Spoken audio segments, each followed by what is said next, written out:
नमस्कार दोस्तों, आपने फिल्मों में तो एरोप्लेन हाईजैक बहुत देखा होगा, लेकिन आज मैं आपको एक ऐसी घटना की कहानी बताने जा रहा हूँ जो हकीकत है।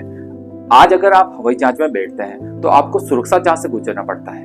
बैग स्कैन होता है, बॉडी चेक होती है और हर छोटी चीज पर नजर रखी जाती है। लेकिन क्या आप जानते हैं, भारत में एक ऐसा समय भी था जब हवाई यात्रा लगभग बिना सुरक्षा के होती थी। ये बात है 30 जनवरी 1971 की, जो भारत का पहला बड़ा विमान हाईजैक हुआ। यह विमान था इंडियन एयरलाइंस का फोकर F-27 गंगा।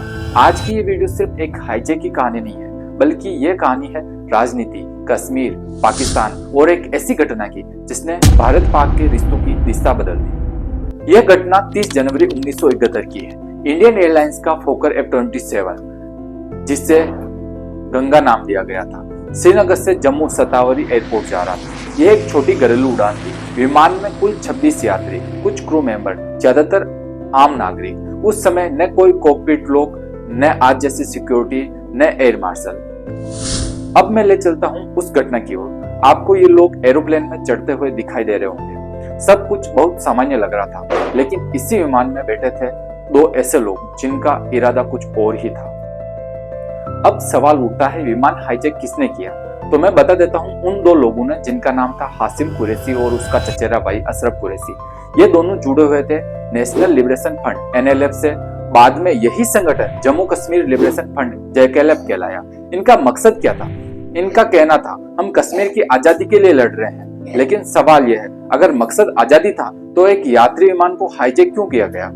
यहीं से कहानी राजनीति की ओर जाती है। जैसे ही विमान श्रीनगर से उड़ान भरता है, कुछ समय बाद इन दोनों हाईजैकर्स ने पायलट को धमकाया, हथियार दिखाए और कहा कि विमान को लाहौर, पाकिस्तान ले जाया जाए। उस समय पायलट के पास कोई विकल्प नहीं था। यात्रियों में डर फैल गया था। विमान का रूट बदल दिया गया। अब यह सिर्फ हाईजैक नहीं था, यह एक अंतर्राष्ट्रीय मुद्दा बन चुका था। विमान सुरक्षित रूप से लाहौर एयरपोर्ट पर लैंड करता है। अब पाकिस्तान की भूमिका शुरू होती है। पाकिस्तान ने यात्रियों को कुछ समय बाद छोड़ दिया गया, भारत भेज दिया। लेकिन विमान गंगा का क्या हुआ? कुछ ही समय बाद विमान को जला दिया गया, पूरी तरह नष्ट कर दिया गया। यह एक बहुत बड़ा संकेत था। भारत के लिए यह सिर्फ नुकसान नहीं था, बल्कि एक राजनीतिक संदेश था।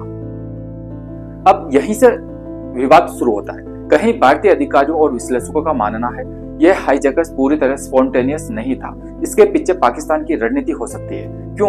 क्योंकि उसी साल 1971 में भारत पाक युद्ध हुआ। बांग्लादेश का मुद्दा चल रहा था। कश्मीर पर दबाव बनाया जा रहा था। कुछ रिपोर्ट्स में यह भी कहा गया हाईजैकर्स को बाद में पाकिस्तान में ज्यादा समर्थन नहीं मिला।